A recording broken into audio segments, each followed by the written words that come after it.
Okay, welcome to the Lockdown Live podcast. If you're enjoying what we're doing here, please do me a favor and subscribe to our YouTube channel. It does help. Our website is www.thelockdown.life and all articles and podcasts will be posted there. Today, I'm joined by a UEFA Pro licensed coach, a former League of Ireland player and the most recent manager of Limerick FC, Tommy Barrett. Welcome, Tommy. How's lockdown treating you? Thanks, Jimmy.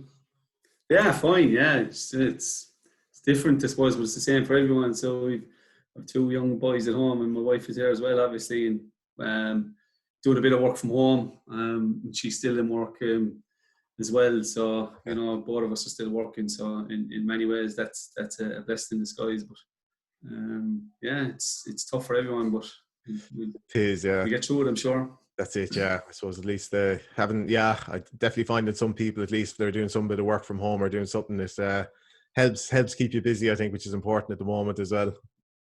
Definitely, yeah. The problem is you're out of routine a lot, aren't you? I don't know how anyone works from home full time. It's tough going because, I'm finding myself, I'm usually in bed at 11 or 12 o'clock at the latest, and I'm finding I'm up till 2 and 3 in the morning. That's not good, you're out of routine, so. Yeah, absolutely. I think not good for me. Yeah. No, I think a lot of us are a lot of us are in the same boat, and I think we're justifying it by saying that sure everyone else is the same. But look, it's definitely a unique time to be around anyway. For sure, yeah. Yeah. So Tommy, we'll just start. So you got into the game. You were a player first. So what was your earliest introduction to football, just in general? Yeah, look, I grew up in my ass, and we would have had with Glenagras. How many years ago? Must be 32 or 33 years ago. With Dick O'Brien, he was a very kind of a famous schoolboy coach in Limerick. And Moyras was a good place, and Glenagras was, it was a good place for soccer because we grew up. All we did was play football and playing 5 and 6 hours a day, and it was, that was our first introduction to Dick O'Brien and Tony Lynch. And later then my father was involved with Moyras United, and then they kind of joined together, and it was Colin Northfield there for a while, and then I went on to Gerlines. I was going to school in CBS, and I went on to Gerlines under 15 or 16, I think it was 15. Stayed there for a few years, and then on to Fairview, and we won 3 FEI Junior Cups with Fairview, and we hosted the local junior leagues and medals and trophies. And I actually played up front. I played a few positions actually. Played primarily right back with Gerlines.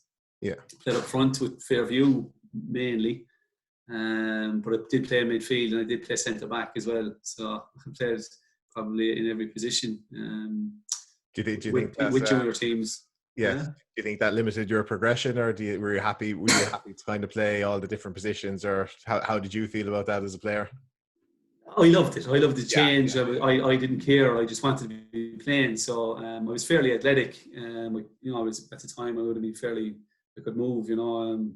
But probably a better centre back, if I'm honest. And if I probably stayed in that position, I probably would have developed and been a better player. But Limerick signed me as a midfielder, actually, centre mid. I played centre mid for a couple of years there. I would have been box to box certainly, but probably didn't have the overall technical attributes to be a real top class centre mid. So probably would break up the play, and you have to give it off in that. But probably centre back, I was probably my best position, if I'm honest.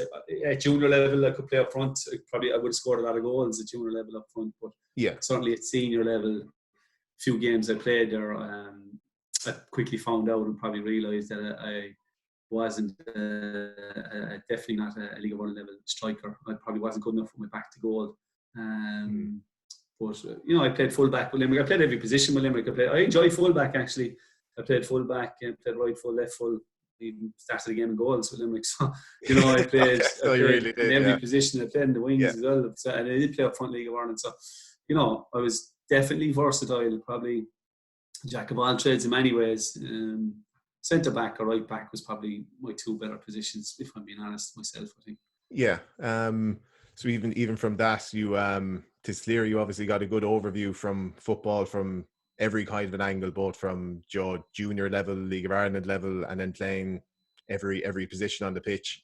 Do you think that affected your kind of your analysis of the game, or how you see the game now, having that the varied experience in your playing career, trying all these different positions? Do you think that affects you much as a coach? I think it helps. It helps to identify where players are best suited to, because it's particularly underage. We get a lot of lads in, and when I was managing and coaching Limerick under-19s, we're getting a lot of lads in, and they're the best players in the region. And a lot of the best players in the region, and you'd find it with schoolboy clubs, they end up being midfielders or, centre forwards and wingers. Excuse me. And what you find is that they're probably not best suited at elite level to those positions. And I would have converted a few lads down through the years, probably from centre forwards back to right backs, or left wingers back into central midfielders. And like prime examples. There's a few examples of that. Like Liam McCartan probably would have come in as a centre forward. He played right back with Wexford. I would have put him right back. I thought he was better suited to being a full back. Barry Cotter, when he first came in, was a striker. He went to England as a centre back / right back. He played with the under-17s. In fairness, Dave Denny played him as, I think, his centre back or right back first, and in the fast course, Mike McCarthy and Trevor Lavelle played him there as well. So, those lads are definitely ones that stick out. Clyde O'Connell would have come in as a winger. He would have put him in as a midfielder. Lee David even, played a few positions. Aaron Fitz, those lads came in midfielders, and you play them left back. So there is a few there of those younger lads that, Carl Sullivan would have, came in as a striker, right winger. And he never played midfield, and we would have played in midfield a lot as well. So there is particularly with the younger lads where you can identify what they might be better at. They mightn't have that. They might have certain aspects that are better suited to other positions, for sure. And you can identify that a bit quicker, I think. So you're looking, you'd be primarily. So if a young player, and I say young, kind of any age under, say, kind of 21, 22, if a guy comes in 16, 17, as a coach, as a manager, you're primarily looking at what does this player do well already, and where is he best used, where is he best utilised, what area of the pitch. Is that the kind of way you look at it? Yeah, that's the way I would look at it anyway. I look at you're looking for, I suppose, when you identify those really younger players, you're looking for athletes, with a proper attitude and a willingness to learn. And, can you look at him first and foremost as a footballer, and then probably mold them into positions? Like, there is specifics you need, obviously, with certain positions. Obviously goalkeepers need to be fairly tall now in this, and good with their feet in the modern era.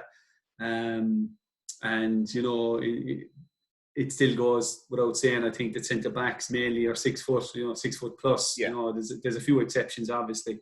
But it's the same with a lone striker. They have to be, at least powerful. They don't have to be 6 foot, but they certainly have to be powerful. Your fullbacks, you're looking for athletes. Can they get up and down the pitch? And the modern day fullback has to be really mobile. So, you're looking for those attributes. And the technical player, and you're looking, ideally, they come with technique as well. But, the modern game, with the brand of football that's being played, and if you look at, first and foremost, they're obviously to have the basic technique and the technical skills, but most of them are first and foremost real athletes these days. You might get a few tricky wingers here and there, and real skillful players that can open up a game. But if you have the basics right, where they can pass and move quickly, they're the lads that are looking for. And the game intelligence and game awareness, obviously you need that as well. Lads that can manage a game and have the attitude to learn and actually live their lifestyle and live it like practically. It's not easy, because you have to give up a lot. Yeah, absolutely. Like, you're giving up a lot of if you're doing it right and you're doing it properly, or you're living like a monk, really. You're not. You're not drinking. You're not out with your mates. You're eating properly. Your body fats are 8%.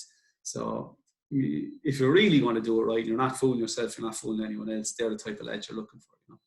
Yeah, absolutely. I think the modern game now, it's gotten so competitive that, you know, if you want to play at any decent level, you just can't afford, Joe. You can't afford to be giving up any of these edges. And as you said, I think physical conditioning is the absolute minimum now. You know, and with that, I think kind of comes the attitude you want to players, and it's just clear now at you know, every level of the game that, you know, you need to take it professionally. You have to have the right approach, and that, you know, that gives you at least a chance to push on. But there's not too many.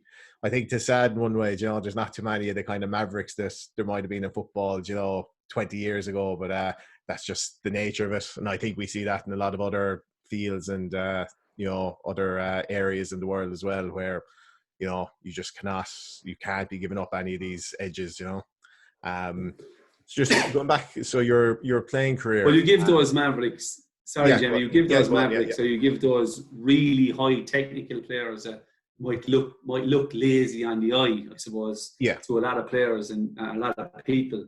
And you give those real technical lads, if they're really, really top class, you give them extra time and an extra chance.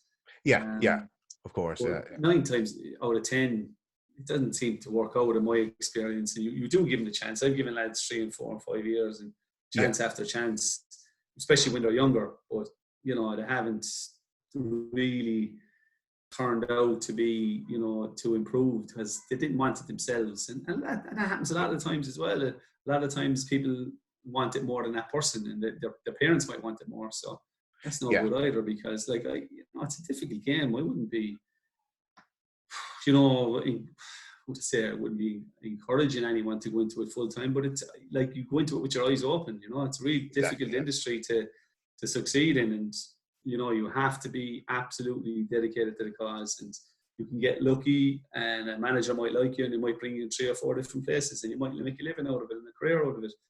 That's why these lads are paid so much, because it's so short. It can be ended in an instant. You know, if someone doesn't take a liking to it, can be ended. Yeah. Sorry, Jamie. Yeah. No, you're okay. No, yeah, we will. We definitely will get back to that conversation later on. But yeah, just I was going to say, in your playing career, what was the biggest achievement or proudest moment of your playing career? It's a difficult one. I didn't have huge success in terms of trophies. Was playing the League of Ireland, you know. I think we won a Munster Senior Cup with Limerick, you know, which, you know, obviously wouldn't be massively high up there on achievements of winning. It's not really. I wouldn't sell yourself short either, Tommy. You know. It's not a cup that's not really kind of known, you know, or really recognised or, you know, celebrated too much. But look, it's still a senior cup, I suppose. You know, we did okay in the league at the time. We were, you know, in around 3rd or 4th. We were always kind of mid-table up to, I think we finished 3rd or 4th a few times, which in the first division with a lower budget. In fairness to the likes of Noel O'Connor and Mike Curley, they were really good achievements, you know. Yeah. To finish that, because there would have been a lot of high budget teams around us, and primarily locally based teams that played for nothing, like, you know. The biggest achievement for me was probably juggling League of Ireland. I was probably played 8 or 9, 10 seasons maybe playing League of Ireland. Certainly 8 or 9. I can't remember. I'm not good with numbers now, Jamie, but even playing that length of time, because it's really hard to juggle it when you're working, and the dedication and the time required. And as I said, I would have probably had to maximise myself, and I wouldn't have been, you know, I missed out on a lot. I missed out on, you know, weddings and events, and you missed out on a lot. So in that, I suppose, sticking it out was probably the biggest achievement, you know. And the resilient side of it, you know, won a lot of junior trophies, but from a playing side, it's just the amount of appearances is probably was good as well. In that time, I wouldn't have had too many injuries. I would have probably, I don't know how many league games I would have played, but I'd imagine it's well over 200 anyway. And I won actually in my first season in League of Ireland, I won an award actually for I got on a team of the year. Was picked by the managers at the time. So the first division team of the year, I think it was around 2004 or 5. Yeah. And I would have played midfield that year. I think I got 8 goals from midfield. So I suppose from a personal point of view, that would have been a big achievement, you know. And I got a couple of Player of the Year awards when I was there from the club as well. But I suppose to be identified by the managers in the league as being on that team would have been a good achievement. And you know, scoring that amount of goals from midfield, most of it in my head, by the way. Okay, So so it would have been, you know, it would have been a decent achievement personally, I suppose. Yeah, absolutely. Yeah. I think the jump between junior level and senior level in this country, I think a lot of people actually underestimate it here. I think because we have so many good players playing in junior leagues in this country, I think people they don't realise that, you know, at the same time, there's definitely some players, you know, playing Limerick Premier that would be capable of, you know, playing League of Ireland. But I think the biggest thing I've noticed is I think the fitness levels and just the professionalism needed to play League of Ireland is a step up. And you know, you don't seem to, definitely a few guys have remarked that would have played both junior and League of Ireland, that, you know, you don't get as much time in the ball, you know, in League of Ireland. You need to be, you know, you're running those extra yards. So as you say, getting 8 or 9 years in a career in League of Ireland is definitely an impressive achievement. You mentioned Mike Hurley there. So towards the end of your playing career, you took up a player coach role with him up in Athlone. Is that right? Yeah, it was Athlone. I think 2011, I'd say 11, and I spent, I think, 2 years up there. Yeah. 2 seasons. I played centre half, and I enjoyed that. But Mike would give me, you know, some of the warm up side of things and bit with the defenders as well at times. And you know, Mike was a very good coach and a very good manager as well. He's good thing about Mike as well. I suppose he was very modern in that he wasn't an authoritarian type coach.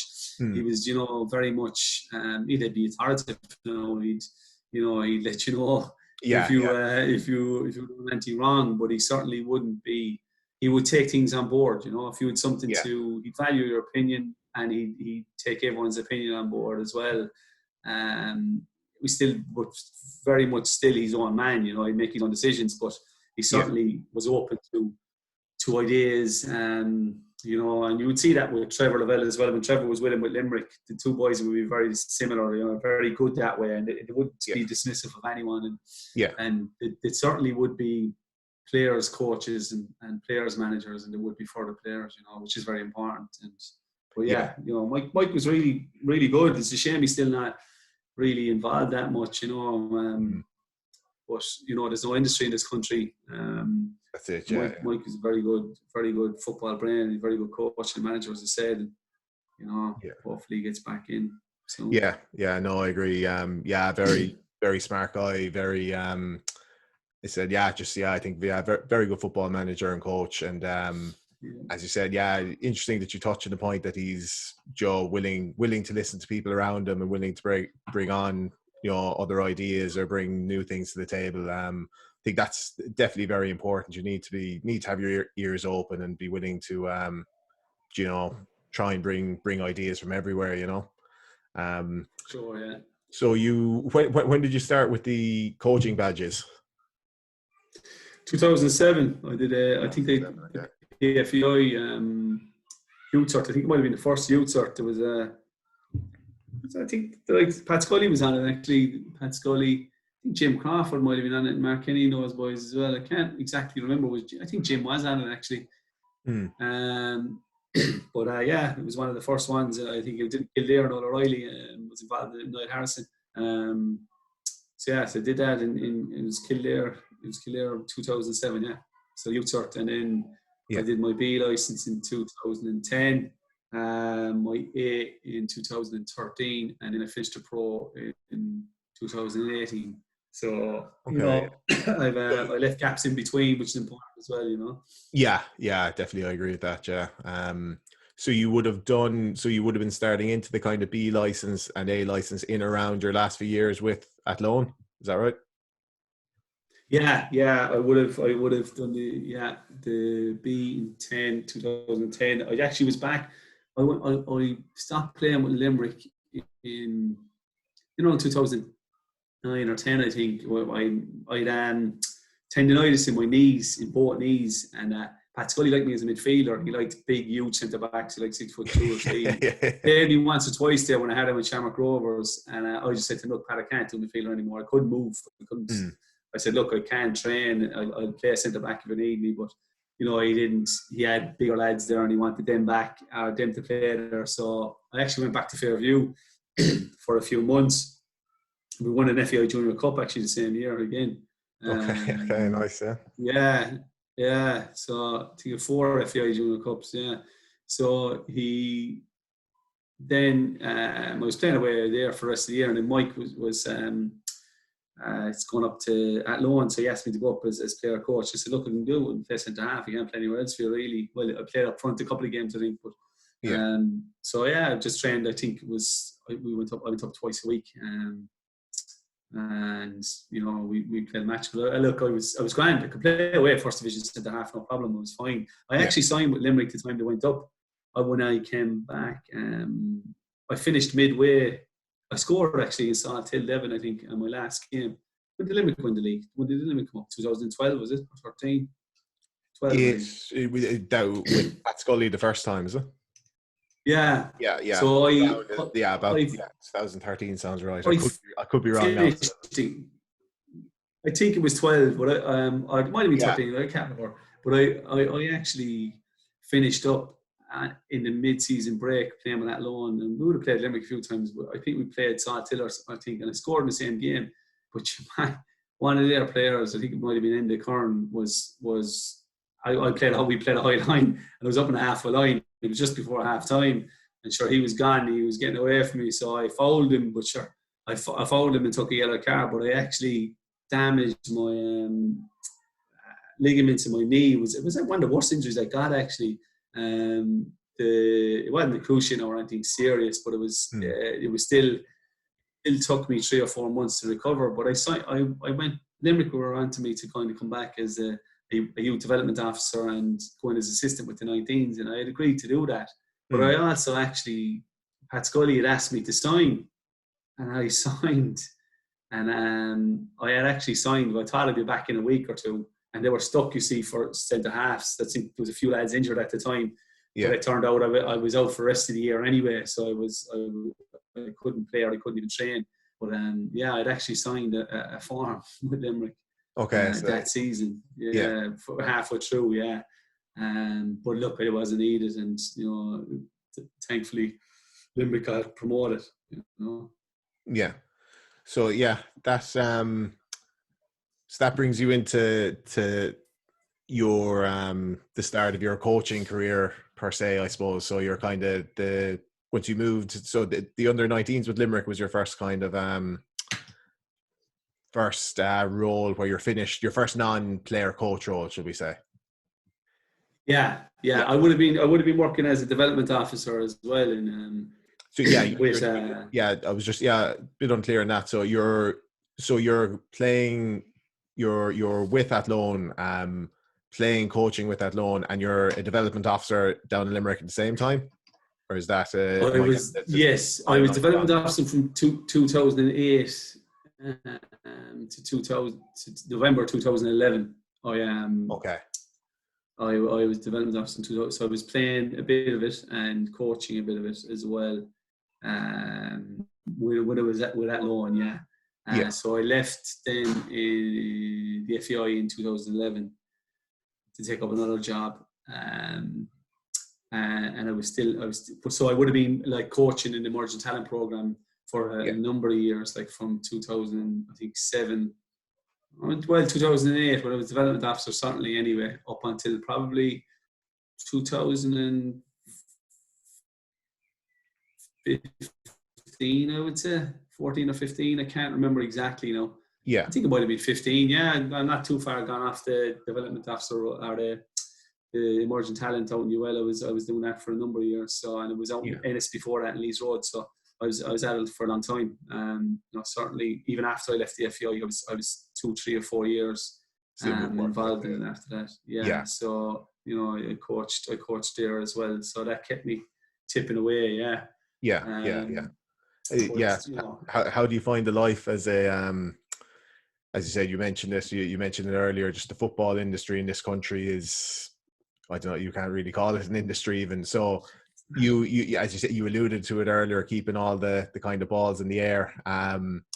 So how do you feel about you know, this, if someone's expected to make a living at this game, that's what you need. You need to be a player, a coach, a development officer, all this kind of stuff.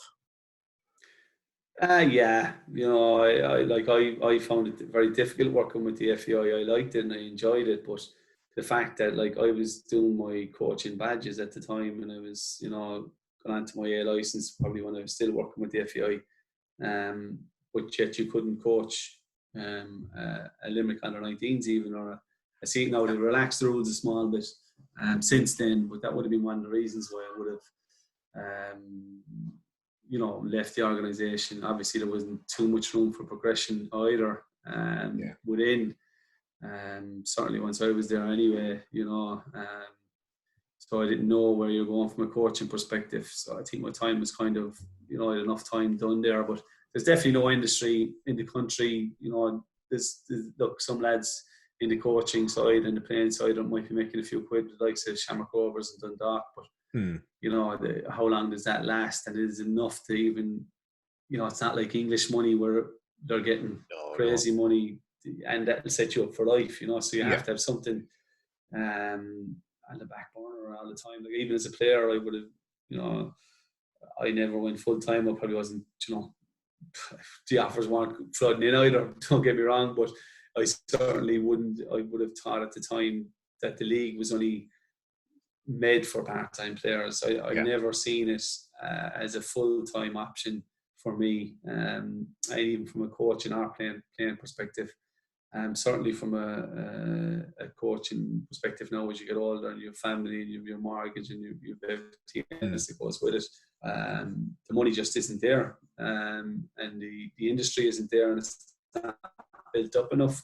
And it's not sustainable, and hopefully the FEI, you know, the new FEI as we call them, can build that through sponsorship deals and TV deals and TV rights, and maybe in the future there's a full time, because if you want to do it right, you have to be full time. You know, I'd say we're one of the only countries in Europe that aren't, you know, doing it full time. You know, really, because even with the Premier League now, how many clubs are actually full time? I'm not so sure there's too many, you know. Like Shamrock Rovers, Dundalk, you know, and even Dundalk up to a few years ago were part time. There was a lot of lads working. So like Bows are part time. Sligo might be all full time. I'd say there's a few of them even working, you know. I think the trouble is though, it's even you say this now, you say Sligo, they might be full time at the moment, but the thing is, in 3 years' time, are Sligo going to be full time or Dundalk going to be full time? I think that's as much an issue as anything, that we don't know where know, there's no guarantees. It's a big risk for someone to put all their eggs in the professional footballer basket or professional manager or coach basket.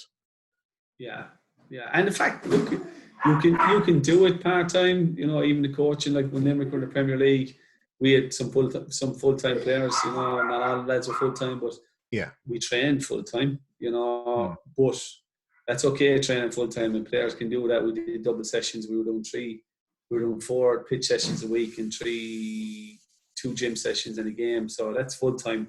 You know, with regards to, but you're not getting in your you know, even meeting the players. You know, I had to go to work after that then. You know, I was still juggling my life. I was working, and we were training early in the morning. I was going into work and I was finishing that evening. You're not meeting the players. You're not getting to know them properly personally. They're just getting away after training. You're not staying for a coffee or a tea or you know, a chat. You're not talking about the game. You're not analysing as much as you should be analysing, because it's you know, those things are happening. Like the staff aren't full time, and the players, you know, some of them are, some of them aren't. So that's a problem, you know. Yeah. Yeah, I think it's clear that, you know, so much goes into being a professional setup, and it's not just training hours. It's everything that everything else that goes into it. Um, just want to speak a small bit about Limerick FC. You came in initially kind of as the under-19s assistant manager. You would have seen a lot of changes, say from that time up until the point most recently where you were manager of the senior team. Um, how did you see Limerick progress in those kind of early years, when the kind of the Pat O'Sullivan, Stuart Taylor, Martin Russell years, where you know, you saw a lot of, you know, where the club was to where it came to, and plenty of ups and downs along the way. What was the progression like in those years? Look, it was, you know, I suppose it's well documented. You know, they came up. Pat Scully did a good job, but you know, I'm not sure what people's budgets were, but obviously it was a massive budget. He was there 3 years because the players that he had when he came up, like, were, you know, Joe Gamble, Stephen Bradley, you know, those lads. You know, they're real high level players. You know, and for those lads who play in the first division, you know, I think Dennis Bean was there and Dan Foley. You know, so, you know, obviously on that third year, you know, there were, you know, the highest budget and the best players will get you up. You know, so there was a lot of money spent to get Limerick up, and it's only when we had money that we went up in the 20 years. You know, that's a problem in itself, because, you know, that shows that everything isn't right underneath locally, where we're not producing players to play at the next level and the highest level to get us up, you know. And then when we went up, I suppose, you know, the decision was made for whatever reason not to have Pat Scully on board.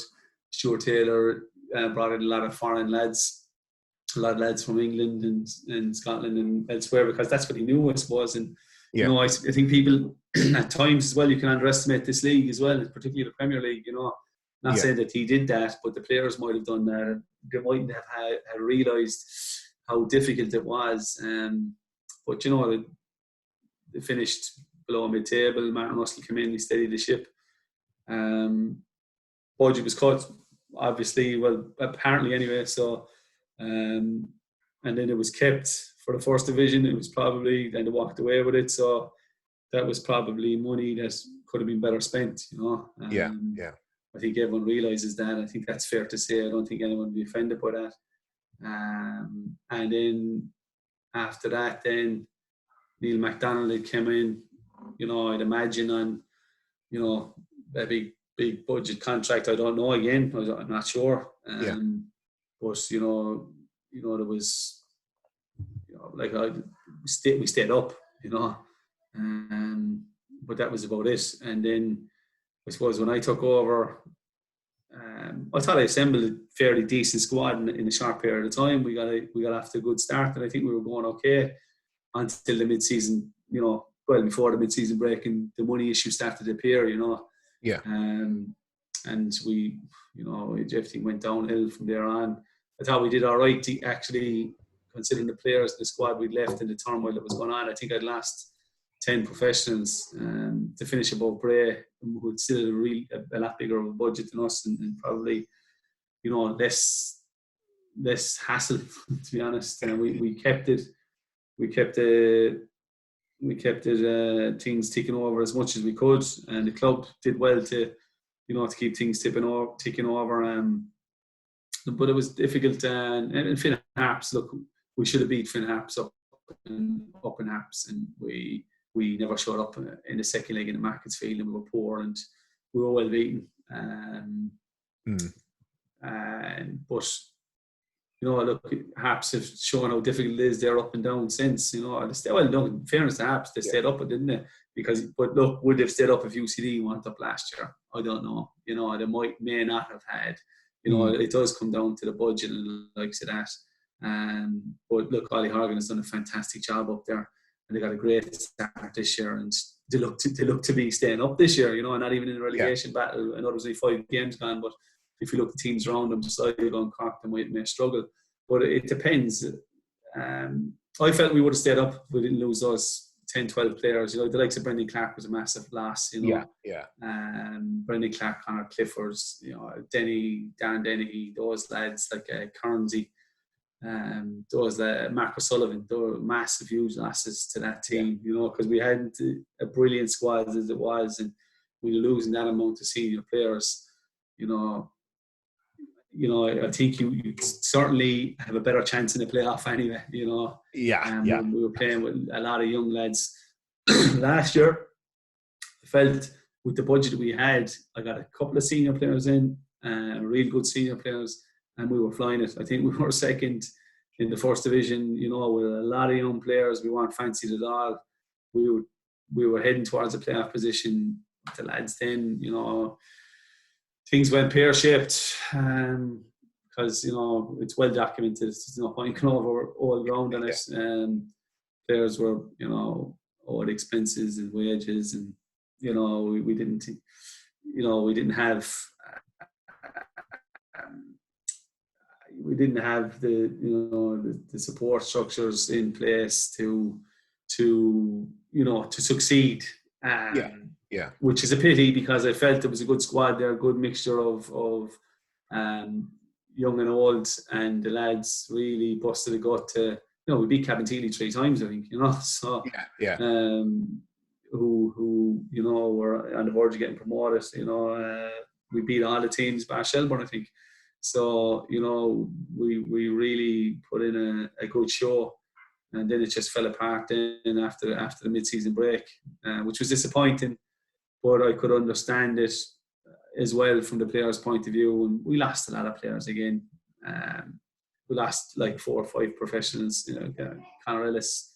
The young lads, but they were good young lads, you know, the professionals we had, Conor Ellis, Killian Bruder, big losses. But we also didn't get anyone else. So we missed out on other players, like a Jack Lynch in training with us. He ended up going to Galway.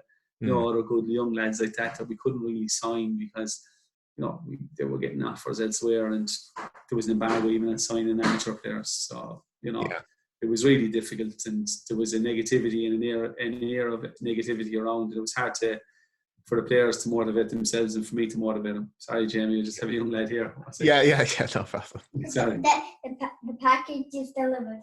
Right, go on. I'll be into it in a minute. Sorry, Jamie. No problem. You can edit that part. But it was... so it was difficult, and, you know, look, it culminated in getting I didn't think we, like the last game, we got hammered all right against Shelbourne, but other than that, you know, we gave good accounts of ourselves. I don't think too many. I think the turning point was the draw of the game. Actually, we were 1-0 up with about 25 minutes to go, and I think we ended up getting beaten 4-1. But other than that, I think we were even in third or fourth position that day, and then you could sense it then. You know, we were, once we lost the one game, you kind of heads dropped, and it was difficult to motivate. And if we went up, you know, who knows, things might have changed, investment might have came, but I'm not so sure. You know, you might have been fighting again, and it might have been false because you pump money into something, and you're spending big money, and to where, for what, to finish mid-table in the Premier League, you know, and that's, you're as well off spending a low budget and surviving, you know, and build year on year. There was too much talk too early about we'll get into Europe and we'll aim for Europe and we'll try to get to Europe. It's like 20 years outside the Premier League. You know, your goals have to be set at survival and, you know, keep your head above the water, and you spend your money to do that, you know. I felt we would have got into a playoff in the first division if we kept playing the way we were and had the same structures in place, and that would have been a good achievement, even just to get to experience the playoff situation. Would we have went up? Probably not. Would have been good to go up? Probably not either, because it probably would have been a false position, because the structures and the structures weren't in place even for a professional team to, you know, from a training point of view, from all those aspects. And look, it's difficult because it needs it needs money and it needs to be spent correctly, and you need the foundations in place. And in fairness, you know, the club was run to people's best of their ability. I have no doubt about that. And but you know, it failed, and sometimes there's nothing wrong with that. You know, you can't be afraid to fail, but you have to look at the whole lot again and see what went wrong and analyse it and see can you fix it. And hopefully that'll happen in the future. As I said, the current situation with senior soccer in Limerick is you know, it's unclear, to say the least, whether it's Limerick FC or another entity. And I do want to speak about just the putting in, you know, sustainable structures in place to try and grow senior soccer in the city. But just firstly, from your own personal point of view, as I said, Joe played with, you know, from Limerick, a Limerick man, grew up, Joe played with Limerick in your playing days, managed, went from the under-19 to the senior setup. What do you think is the biggest reason that you stuck around with the club for so long? Look, I love this. You know, I like being involved in it. I'm a supporter and a fan for many years as well. So, you know, and I was very proud to play with Limerick and manage Limerick. You know, and you're kind of, it's a funny one, Jamie. Like, it's like you're losing games and I have no problem losing games, you know, like it hurts and it's, you know, but it's sport, you know, you're going to win some, you're going to lose some, and you try to win as many as you can, but like you're upset about it, but it's not the end of the world. You just go and try. The good thing about football is the match every week. It's not like other sports where it's every couple of months, you know, you can go to next week and, you know, rectify it, you know, and that's the good thing about it. And I suppose in a way it's probably a bit of an addiction, you know. You're kind of, definitely, I think so, that kind of thing where like I don't really, like, I'm not one of these lads that will, you know, watch 20 games in the Premier League. I'd like to watch a couple of games a week or a match a day and that, but I wouldn't be watching, you know, that I'm like, I believe it's saturated. I'd rather go and watch a schoolboy game or a local game than watch it on like 10 matches on the telly a week, and each their own, but that's just me, you know. I like to get a better feel if I'm watching it live. But you know, I think that's just, I just love being around it, you know, and I always did. That's part of it. But I don't know what other way to answer that, really. No, I think from the outside looking in, I think as a Limerick football man, we're definitely lucky to have people like you involved, because it's as you said, the ups and downs with the club, with everything. I was happy to see when you got the manager's job, and I said at the very least we know that you're going to perform to the best of your ability, and at the end of the day, that's all that can be done, you know. I think everyone realizes, I think, that the League of Ireland itself, Limerick FC, it's not an easy place to manage in. There's so much going against you, so it is definitely it's, you know, I think people appreciate it's a tough job, but at the same time, I think it's nice, definitely good to see someone like yourself get the opportunity to manage at that kind of a level. So as I said, with that, we're moving forward now with Joe. As I said, we don't know what we're moving forward with, but senior soccer in Limerick, you know, we don't know exactly what's going to happen with it in the next few years. So with all your experience, I think you're as well positioned as anyone to give outline your approaches to things. What do you think?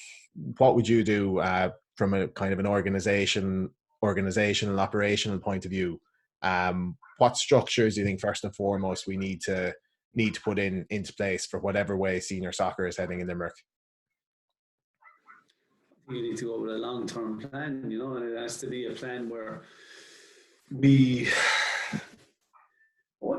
have to grow our own players in this region. We have to become a regional club and grow. Like, look, we have players playing around the league now, you know, in the likes of Finn Harps, Cork, Waterford, Sligo, Galway, you know, and we have those lads and we produce them. In fairness to Limerick FC, in the last number of years since the league, the underage leagues came in, we've produced those players to play around League of Ireland, whereas 10, 15 years, 20 years before that, there was very few from Limerick and the surrounding areas such as Ennis and Clare and Tipperary that had played League of Ireland bar with Limerick, So Bobby Ryan maybe was probably the one that stands out his name is Barry, actually, coincidentally enough. And Barry Ryan, it seems to be Barry Ryan's they play with our clubs, because Barry Ryan and Ennis played with, Pats and Shamrock Rovers, and going back further, my knowledge, Barry Ryan played with Limerick, and he played with Derry as well. I think Barry did, Barry from Carnarvon, Ennis Road direction. So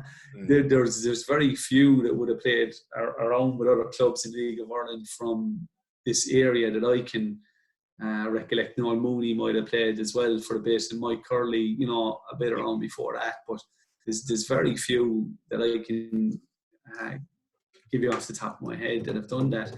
So now that we have, 5, 6, 7, 8 lads playing, younger lads playing around the league, that's a bonus. Yeah. We need to, build, we need to get everyone working together. And what do they want? Do they want to produce players for junior soccer, schoolboy soccer, their own clubs, or do they want to produce players for Limerick FC, League of Ireland, international level?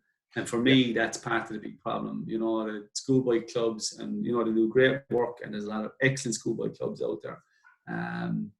But some of the clubs, and they just want to produce for themselves and to win trophies at under 14s, 15s, and 16s. Like if you look at the real nurseries in Ireland who produce players and sell them across the water, or produce them for League of Ireland, they're not really worried about winning trophies. They're like Belvedere going back. Okay, they like to win, and they probably did win them anyway, the national cups and likes of that. But primarily, a lot of the time, it's Dublin teams that are going to produce that, because they have the population, the players are up there, they have the facilities, they have the money, they have all those things. The players are playing against each other every week. Yeah, the better players. So we have to produce better players down here that they get contact hours, that it's 3 and 4 times a week, like the are trained in Dublin, and they're sticking to specialise in maybe soccer from age of 14, 15 up, and that's what they play. And they get contacts, 3, 4 times a week. Now down here, probably training 3 or 4 times a week was probably 3 different sports, and that's fine up to an age, I think. But when you get serious, I think you have to, 15 or 16 is the latest I would say that you should be playing 2, 3 different sports. And look, I would have played a couple of sports myself up to, 16, 17, 18, but you have to make that decision if you really want to go and progress and stick to the one for, and you need to get those contact hours in 3 or 4 nights a week, and that's difficult. Or even more, it doesn't have to be nights; it can be mornings, because you have to have the hours put in, and we don't have a dedicated training facility for soccer. We don't have an academy, proper run academy, that's training 3 or 4 nights a week. And and Limerick FC tried their best with it and trained 2 and 3 nights a week. And I would have trained 3 or 4 days in the summer myself when I was doing it. And there's a lot of great coaches in there and a lot of good lads. But it's still not. It's still very much, it wouldn't be an academy as such. It's a schoolboy setup, and they did compete as much as they could. But if you look at the likes of what Rovers are doing now above, they have an academy, and they have a training facility that matches that, and they've a well structured. They've astro pitches, grass pitches. They've 3 or 4 different coaches, qualified coaches on the staff for each team, goalkeeping coach for each team. They have a video analysis. They have a kit man for each team. They've strength and conditioning coaches for each team. So you need that level of money and put into it, and a level of organisation. Yeah, if you're going to get it right, and you need the cohesiveness, and you need the backing from the clubs, and that they wish their players well, and the local clubs that they want. And in fairness, a lot of clubs do want to see their kids progress. And you need to take that out of it entirely. I can see, why some clubs and some leagues might not want might feel that it's better for their kids to stay in with them because they feel that, Limerick has been, let's be honest, it hasn't been successful in, 40 years. So they might believe that it might be more success staying locally. But the facts are, you can be the best coach in the world and you can have the best facilities in the world. But if your players and teams aren't playing week in and week out against better players, they're not going to become better players. And you can think you're Jose Mourinho or Pep Guardiola all you want, but if those players aren't playing against better players, they're not improving. You're playing games, you win 3, 4, 5, 6, 7, 8 nil every week. You're not improving. You're as well off losing. By a goal or two, learning more they are because. I guarantee you when those lads come up against national cup teams and let's be honest, that's diluted as well in junior, in schoolboy 11 now because, all the best players, primarily anyway, mostly are going to play a League of Ireland underage. So it should be a lot easier for teams to compete if they're keeping on to players and win things. I don't think we've won a national cup at underage level in Limerick in a long time either. And I think that's down to, the competitive nature. There might be only 1 or 2 teams or 1 or 2 clubs that have all the really good players. And if you're beating teams every week, as I said, 5 or 6 nil, and you're coming up against a team from Dublin or wherever that are competitive every week. Experience, they're competitive every week and they're used to tough games. It's going to be more difficult for you. Not saying you can't win it, of course you can, but it is more difficult. So I think we're still very much so too focused on winning at underage, even though don't get me wrong, everyone wants to win, and the kids want to win and the coaches want to win. I understand that, but it can't be the be all and end all. So if you don't win, primarily for me, underage is about making the player the best he can be. And winning comes secondary after that, when I was managing the 19s, we won a league and we won, we got to cup finals and everything. The players want to win anyway, and you want to win. I want to win. Everyone wants to win. Absolutely. But not at the detriment of the players. You have to rotate your squad and you have to give them a bit more game time because you don't know who's going to be your best player at 13 isn't your best player at 19, So we have to think about that and stop thinking about winning. What is winning? It's different things for different people, and in fairness, some clubs identify that more than others. As you said there, I think with football in Limerick, you mentioned that a lot of junior clubs, they might be kind of thinking, well, what's the point in sending this talented 15, 16-year-old, we might as well keep him at our club as opposed to go to Limerick FC, who, as you said, there's been plenty of problems, there's been plenty of whatever. So I think first and foremost, building a club that has the right foundations in place, that it is attractive to young fellas and to coaches at junior level, whatever, that they want to send their players there and want to give. I think the biggest loss with whatever's going to happen in the coming season, as I said, with the COVID-19, things might work out that Limerick do have a senior team in the next season. But I think the biggest thing we kind of lose out on is young fellas in Limerick getting a chance to play senior football.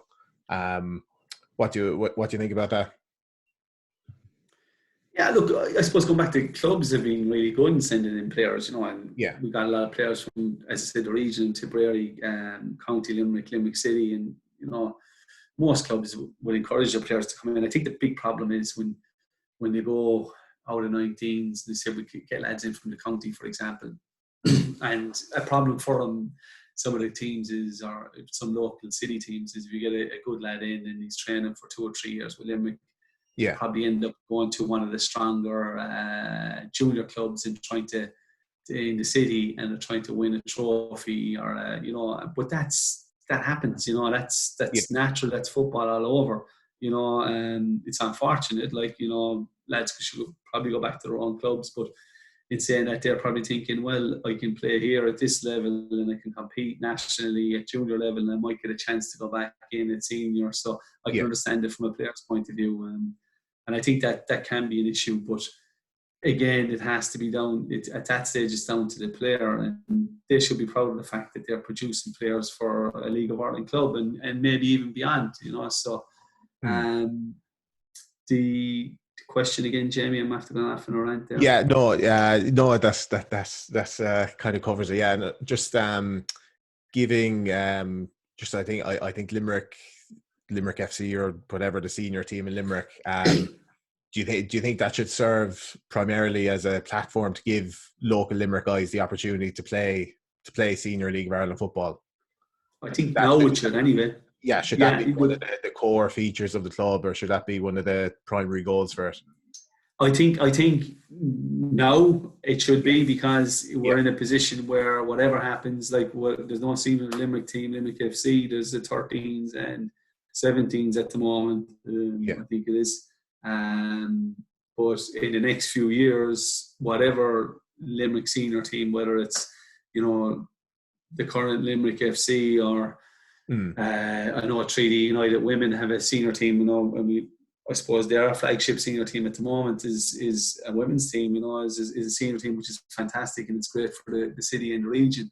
And I suppose it's we have to acknowledge that as well, and it's great that there is a platform there for the ladies to play. And Dave Rooney, Irene Hare doing a great job there along with all the committees. So it's great for those girls to have a pathway to get onto that, and that's what they're trying to build there. And we should be the very same. Is definitely, I would say, locally, regionally based for a few years where you're not spending too much money. Lads want to play at the highest level. They're getting their education, maybe like LLT, or they're working whatever apprenticeships. Yeah. And you go with a young team and a young base, and you try to build it incrementally over a number of years, and it's probably going to take 10 years to build it back up properly. And problem there is people are, in sport and fans are impatient, and they want, and we live in a world of instant gratification as well, where people want it instantly as well. But if you're going to do it right, it has to be over time, unless there's a massive influx of money.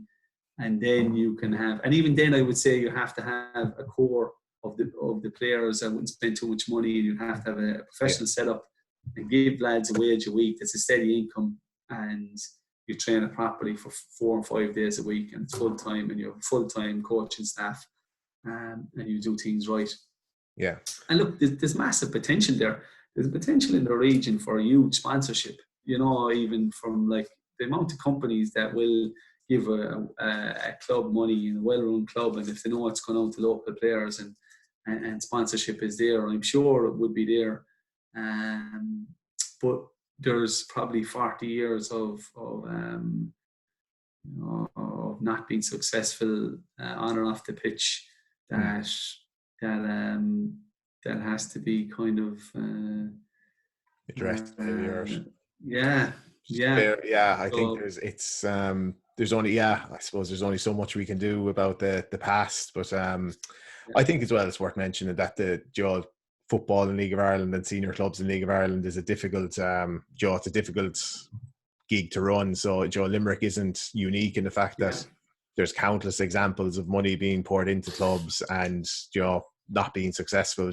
So but I think what you're saying there, getting the structures in place has to be absolutely paramount. And with or without money, I think money does a good job of papering over plenty of cracks. But I think whatever the future is for senior football going forward in Limerick, it has to come down to organising it from the bottom, well, and put something sustainable in place and give, I think, the local talent using all the local resources and facilities that we have is massively important. As you said, if it's money, if I had a blank check in the morning, I'd be building a soccer specific training centre. I know that's huge money, but you would be building that. I think Yeah, So, I think so many people don't even have the answer to that question yet. You know what I mean? If, yeah. you know, in an ideal world, what do you do? And I think there's whoever comes in or whatever ends up happening, I think, Joe, the people involved, they need to have a clear plan of something that's sustainable and can build soccer in the city and the county, I think. Yeah. Yeah. Um, Like, look at the Comer brothers, I think, are pumping money into Mm. Galway above. And so, like, those lads are, I think, are third and the richest in Ireland. So, like, yeah. it's 3 billion, you know, so that's crazy money. They can do that. Yeah. But Well, like, there's plenty of examples of people putting a few million in and not getting any return, exactly. and not even getting a successful club for multiple years. Yeah, definitely. So that's why it needs to be a bottom up approach, you know. Yeah, yeah.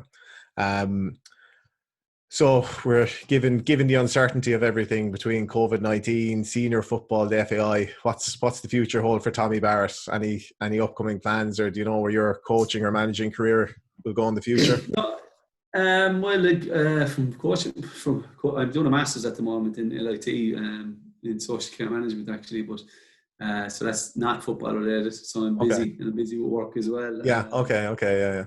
So I'm working in a huge service in Guardian Diversion project in Nicholas Street. So I'm at that a number of years. But from a football point of view, no. Recently, only in the last week or two, I know during COVID-19, probably not the right time to do it, but with an aim for next year, myself and John Graham have been speaking about running our own kind of a academy or training school for a number of years now. So we've launched that as a company. It's Professional Pathway Coaching, so Professional Pathway Academy. So it's a coaching. Have you a website or Facebook or anything? Yeah, just Facebook. John set up a Facebook and a Twitter account, Yeah. Professional Pathway Academy. So we're just going to look. It's, as you said, we won't be doing anything major this year with the COVID-19. So it'll be 2021. But I suppose we just put feelers out there for see where we go from there. So my big thing, I suppose, is probably, look, I enjoy that development side of coaching, and you know, I kind of almost like soccer grinds, really. Like, you know, we have a lot of really good young coaches out there and really good, you know, good young players. But I suppose that overall, one sec there, Jamie. I'm on the phone. Give me 2 minutes. I'm in a meeting. I got the package wrong. Right. Okay. Okay. Thanks, buddy. So sorry, Jamie. You have to Okay. edit a lot out of this. Lockdown life, Tommy. That's what it's all about. Yeah. There's a lot of happening. But so he thinks when I don't get angry with him that it must be okay. Yeah. And I can't get angry on the phone. I would have won the meeting.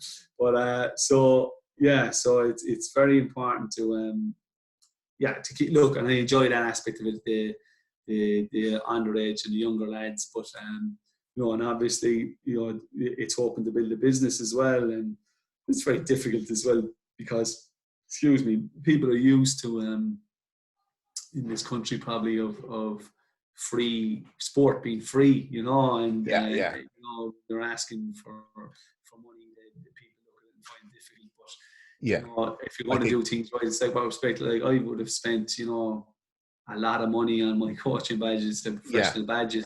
You wouldn't, and we've had this problem in this country. Like if I ring a plumber or electrician, you know, he's charging me like 60 quid just to go and have a look, you know. So like, whereas people ring me all the time, and I do sessions for them all the time, and I do as much as I can. But you know, like I think one-off sessions, but like, and I know a lot of other coaches have had the same problem where, you know, they expect you to turn up and you do everything and you're giving your time for free. And I just find that difficult now these days because, you know, like a family with 2 kids, and even it's your time. It's time away from them. I've spent a lot of time away from them for very little reward financially. So it will be a business, and hopefully we can grow that business, you know.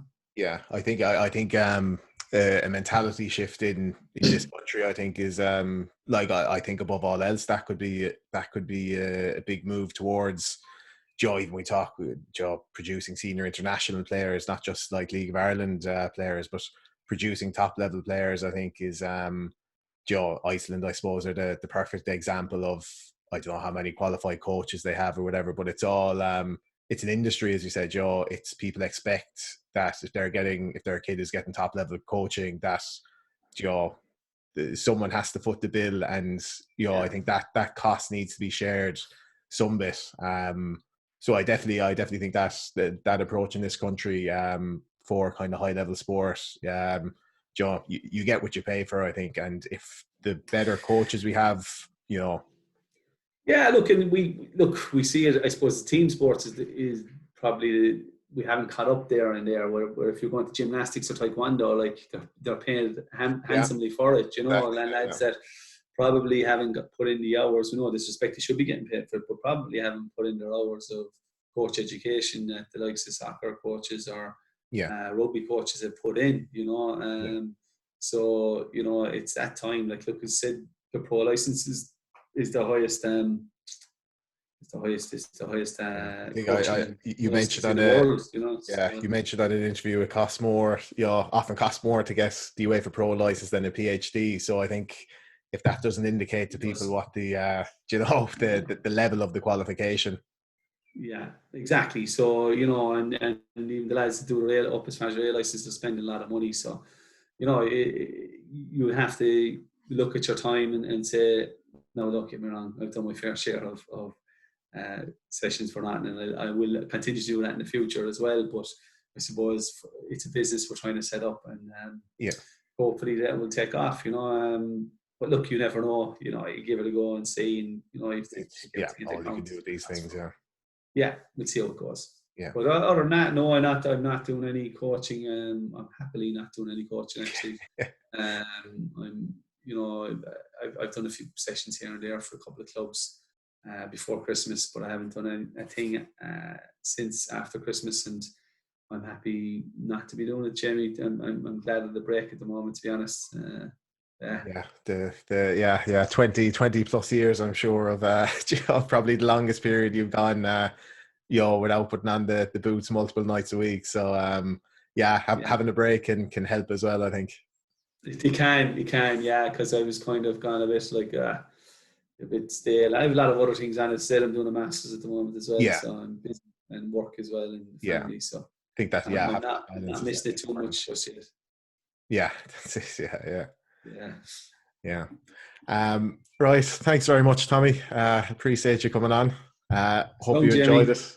No. Yeah, I saw you. You didn't have Mike McCarthy on the video. He's a face for radio, all right, in fairness. Yeah. I said that to people. We'll keep the good-looking fellas. We'll do the video called "The Good-Looking Fellas." And well, Mike won't like that now because he fancies himself, but he's curly head. I know, but between me and you now, Tommy, he said the hair was a bit out of control, so he said he'd rather just the audio calls, I knew there was something with him, the vanity. Right, good stuff. Mike's a good lad. Yeah. All right, I hope I wasn't as long as him. An hour and 40 he was on for, wasn't he? Yeah, I'm not sure now. I'd say, we're over the hour anyway, but so if any of you stuck it out this long with us, I hope you enjoyed it, lads. The lockdown.life is the website. As I said, if you can subscribe to the YouTube channel, we'd appreciate it. And any thoughts, lads, let me know if you're liking it, if you're enjoying it. And if there's anyone, any recommendations, Tommy, anyone you'd recommend to get on in the Limerick or Irish football scene, anyone that would have some good stories to share? Get Lavelle on. He's a good crack. Okay. He will. Trevor on. Yeah. Okay. Trevor will tell you a few stories. Trevor Lavelle. Okay, so you can look forward to that. Our next episode will be with Trevor Lavelle, lads. All right. Thanks very much, Tommy. Enjoy the lockdown. Talk to you later. Good luck, Jamie. Bye-bye. All the best. Bye.